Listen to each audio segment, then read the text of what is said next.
ऐसे कहेला नु तई खिसियाई पियनु तो लइका बा कहेला हे करे कि मौगा प्रेमी के ह ओहे जोन मरद होले सका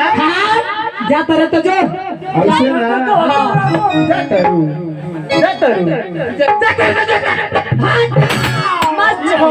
ई मरद के प्यार हो उ जवन है उ मौगा के रहे भाई मरद के रहे मौका करे तू को गाड़ी दे दी तो सहली ओही तरह एगो लइका प्यार कइलो कैसे अपना कलेजावा का मिले के बोलैलो अच्छा अब कौन गांव में हां का कहलो का हो बाबा जी का हो हां एकदम ठंडा लगता अंडा खइबो ये अंडा पहले ही खा के आ गेलो हम शुरू मुर्गा के अंडा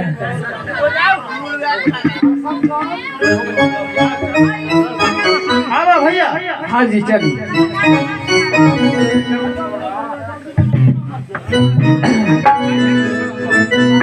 लइका बा कहलस का कैसे हो आगे लइका बा कहलस लइकिया से हाँ। तब लइकिया फिर कही अरे की गजरा लगई हो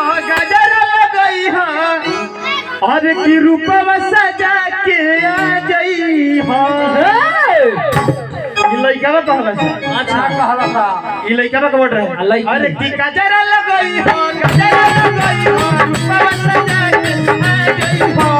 गजरा लगाई हो रूपा सजा के आ गई हो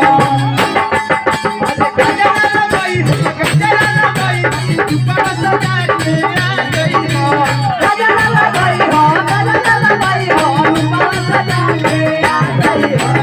ए सुनलु हलो लइकिया कहेले का का अरे की तोहरा के राजा जी हां अरे की तोहरा के राजा जी अरे की चुमा दे हब अरे हैंडसम लगा के आ जाई जय सीताराम अरे की तोहरा के राजा जी चुमा दे हब अरे हैंडसम लगा के आ जाई